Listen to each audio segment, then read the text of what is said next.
Buen día, profesora y compañeros. Somos el equipo 5 y les vamos a presentar las evidencias fósiles de la evolución. El equipo está conformado por Martínez Hernández Melissa Malinaggi, Merino Eugenio Karen, Montiel Hernández Ana Karen, Oviedo Ponce Elida Saidet, Pilcastre Carmona Ángeles Yaxied y Pérez Ángeles Diana Elena. Sin más preámbulos, comencemos. La palabra fósil proviene del latín fossile, que significa excavado, dada por Plinio el Viejo en el siglo I. Los fósiles son los restos orgánicos conservados de plantas, animales, bacterias, entre otros organismos de una edad geológica pasada, incluyendo los restos directos e indirectos, como lo son los huesos de animales, troncos, huellas, plumas, excrementos y exoesqueletos de quitina petrificados. Las características más representativas que se observan en los fósiles son tres. La primera es que deben de pertenecer a una edad geológica anterior a la actual, es decir, deben de tener más de 10.000 años de antigüedad. La segunda es que se forman en áreas sedimentarias, porque el proceso de fosilización se da durante la sedimentación de las rocas. La tercera es de que deben de poseer una distribución estrecha temporal con la relación al medio donde se encuentra. Es decir, las pruebas de antigüedad de la Tierra donde se encontró el fósil deben de coincidir con el periodo histórico determinado del mismo. Ahora bien, la conservación de los organismos depende de la dureza que presentan las partes. Por ejemplo, en los vertebrados, los dientes y los huesos suelen conservarse a lo largo del tiempo, porque contienen sales minerales como el fosfato cálcico, que es resistente a la descomposición, causando una fosilización rápida. Por otro lado, en los invertebrados, las conchas y los exoesqueletos de quitina son muy resistentes a la descomposición, mientras que en las plantas, la lignina y la celulosa contribuyen en la fosilización. Procesos de fosilización. Durante estos se lleva a cabo la mineralización, es decir, se sustituyen los compuestos orgánicos del espécimen muerto por sustancias inorgánicas minerales como silicio, carbonato de calcio, pirita, fosfato, calcio y otros fosfatos y sulfatos. La fosilización es parte de un ciclo natural dentro del cual se forman las rocas sedimentarias y depende de factores como el ambiente, ya que no todos los ambientes, aun siendo sedimentarios, son propicios para la fosilización. La destrucción biológica, como se muestra en la imagen de abajo, antes y después de ser enterrados, los restos pueden haber sido sometidos a destrucción por bacterias, hongos u organismos carroñeros a los que sirven de alimento. La destrucción mecánica. El transporte de restos provoca su destrucción, desde la desarticulación de los elementos esqueléticos hasta la ruptura o abrasión por corrientes de agua o aire. Y la destrucción química.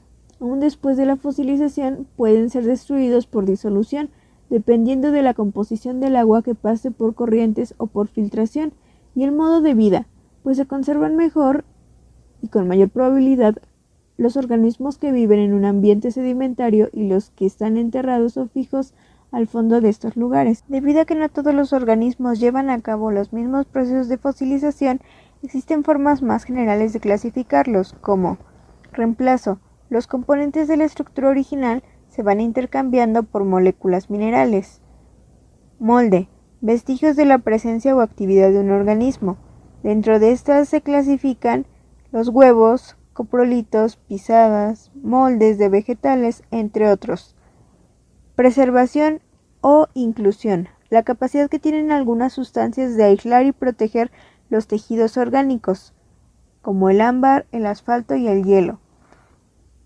Además, los procesos químicos se dividen en 5 y dependen de la composición del organismo, así como del sedimento. La carbonatación consiste en la sustitución de los restos orgánicos del individuo por carbonato de calcio en forma de calcita. Los corales que ya tienen el esqueleto formado por carbonato de calcio, al igual que las conchas, fosilizan más fácilmente, permitiendo así conservar en ellos gran número de detalles. Silicificación. En ocasiones el sílice da lugar a soluciones que actúan como fosilizantes, siendo su forma más estable y común la calcedonia. Piritización. Cuando la descomposición de la materia orgánica se realiza en condiciones sin oxígeno, las bacterias encargadas de esta descomposición tienen un metabolismo a base de azufre, que da como resultado la formación de ácido sulfídrico. Este reacciona con sales de hierro del agua y como resultado se forma marcasita y pirita, que son las que sustituyen la materia orgánica en el espécimen.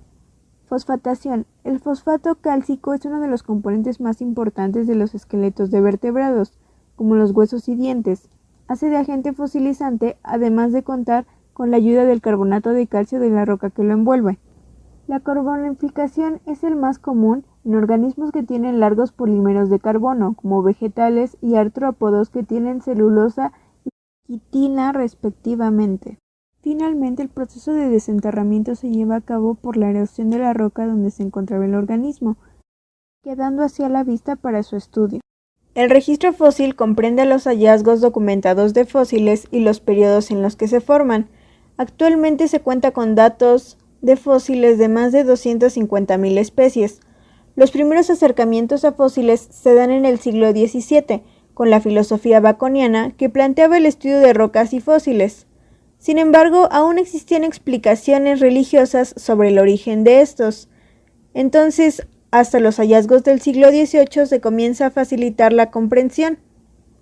Ejemplo de los primeros análisis realizados a fósiles y que causaron confusión fueron los del Valle de Ohio en Estados Unidos, los cuales analizó primero Louis Daubenton al hacer comparaciones con los huesos del fémur de elefantes y restos fósiles similares encontrados en Rusia, con lo cual encuentra diferencias únicamente en proporción y talla.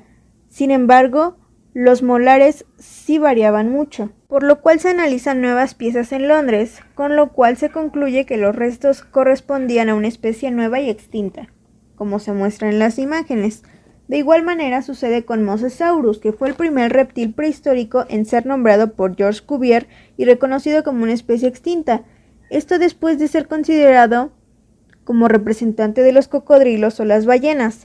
Cabe destacar que las extinciones se ven reflejadas en los registros fósiles como transiciones abruptas.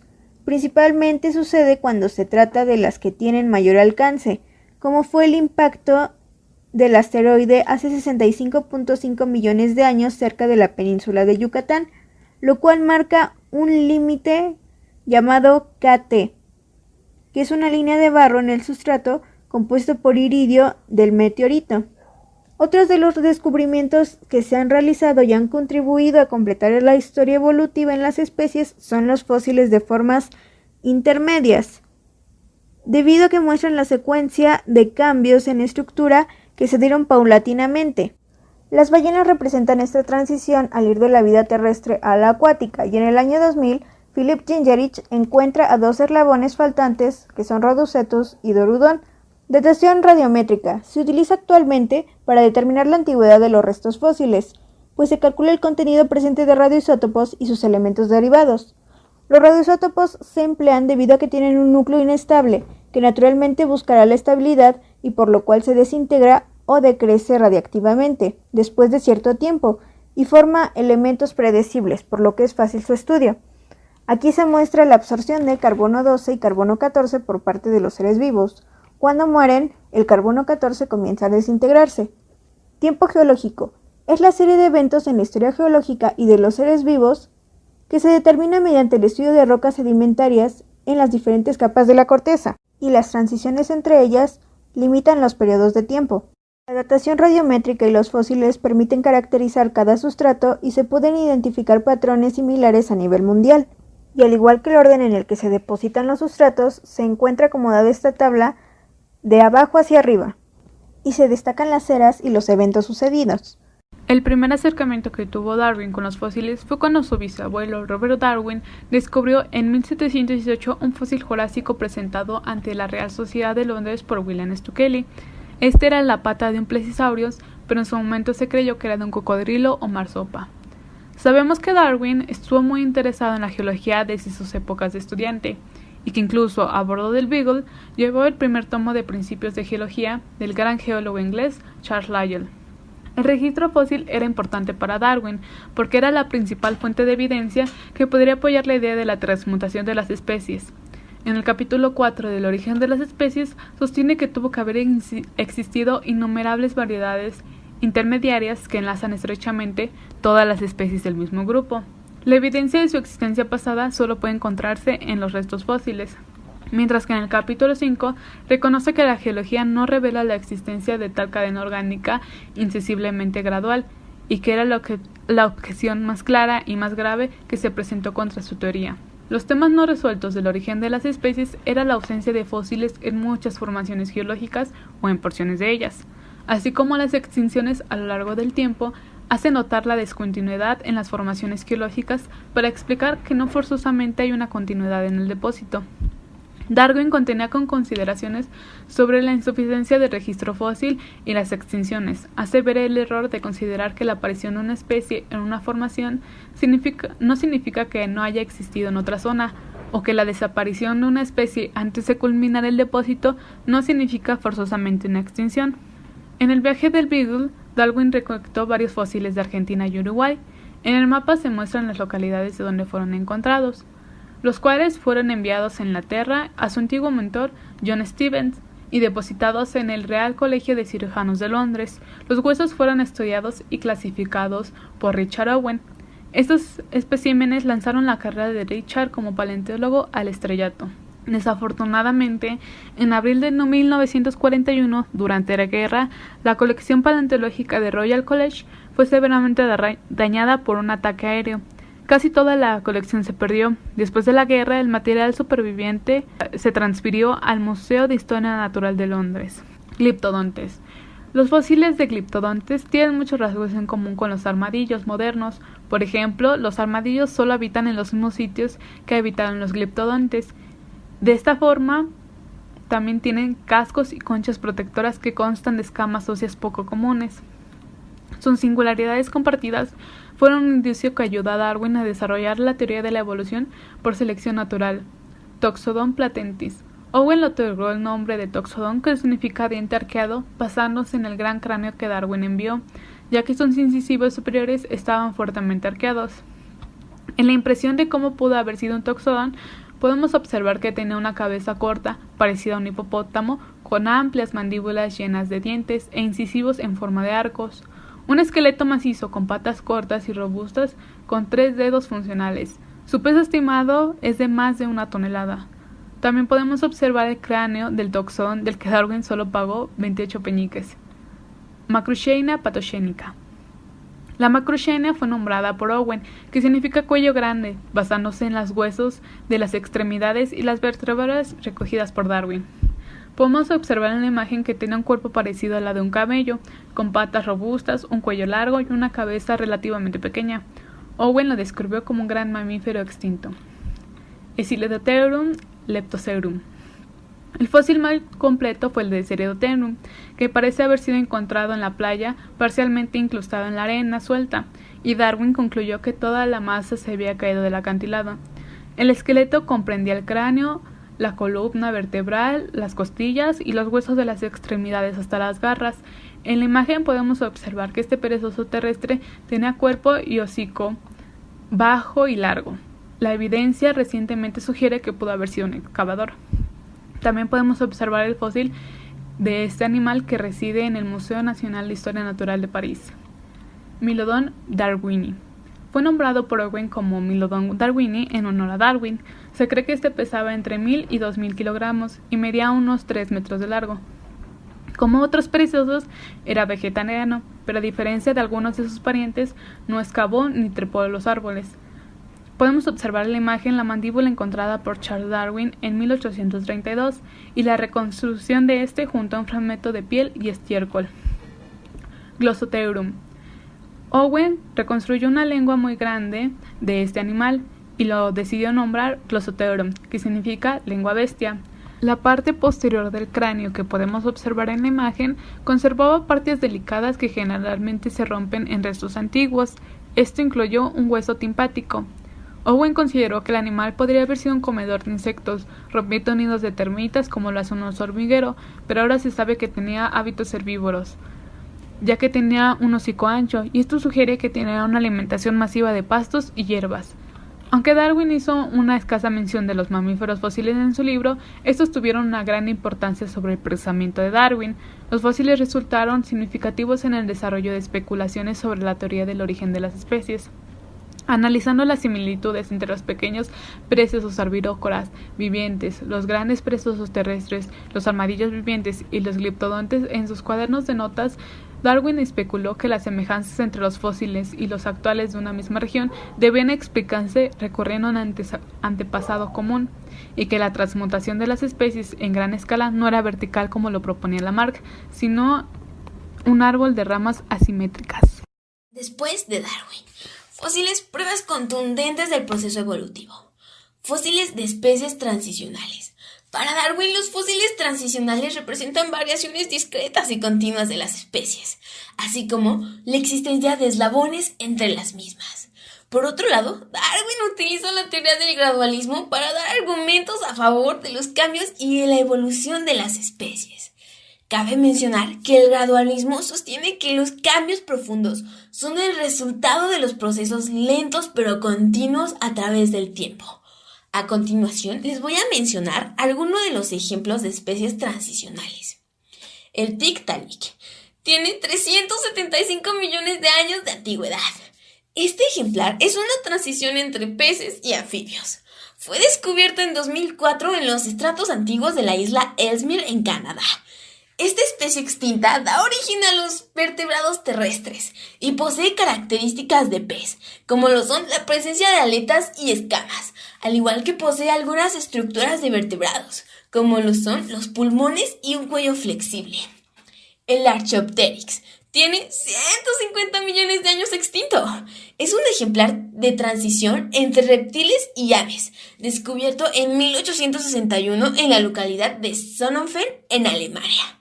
El Homo es un ejemplar de transición entre los Australopithecus y los humanos. El Andrewsarchus habitó durante el periodo Eoceno, hace aproximadamente 60 y 32 millones de años en Asia Central.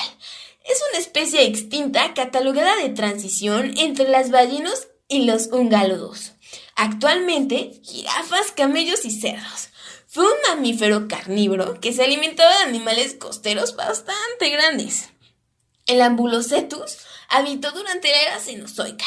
Fue un mamífero terrestre. Una de sus particularidades es que poseía un cráneo semejante al de los cetáceos, al igual que contaba con extremidades largas para desplazarse en la tierra y en el agua. Se localizaba en grandes cuerpos de agua dulce. En términos coloquiales se le conoce como la ballena que nada y camina. Todas las especies denominadas transicionales constituyen evidencias sobre la evolución de las especies. Darwin contaba que eventualmente se encontraría evidencia fósil de especies transicionales. Sin embargo, solo algunos de estos eslabones perdidos fueron encontrados, por lo que muchos registros fósiles quedaron incompletos. Ahora bien, ¿por qué no se encontraron estos eslabones? La respuesta más simple ante esta interrogante sería que el registro fósil no pudo completarse debido a problemas con el proceso de mineralización de algunos organismos, por lo que la posibilidad de encontrar un eslabón faltante es muy baja. La teoría del equilibrio puntuado o intermitente, elaborada por Niels y Stephen Wood, busca explicar la falta de eslabones sin dejar de lado la teoría de la selección natural propuesta por Darwin, en donde se asegura que la historia evolutiva de las especies está marcada por etapas de las mismas, así como por cambios rápidos durante la formación de nuevos linajes. Por otra parte, es importante mencionar que el saltacionismo es un cambio repentino de gran magnitud producida entre una generación y otra. Esta determina la acción de grandes cambios de las mismas de manera no gradual. Un dato interesante a mencionar es que existen algunas especies que en la actualidad no presentan cambios en su registro fósil, es decir, no han cambiado mucho morfológicamente, aunque es probable que su ADN ha evolucionado considerablemente. A estas especies se les denomina como organismos pancrónicos o fósiles vivientes. Por ejemplo, el ceracanto, el cocodrilo, el ginkgo balboa y el gimnosperma. Conclusiones. Los fósiles son los restos orgánicos directos e indirectos, conservados de una edad geológica pasada, con más de 10.000 años de antigüedad. Estos se forman a partir de un proceso llamado fosilización o mineralización, en donde interfieren cambios físicos y químicos en un organismo. Es decir, desde que se muere hasta que es descubierto en forma de fósil, formando parte de las rocas.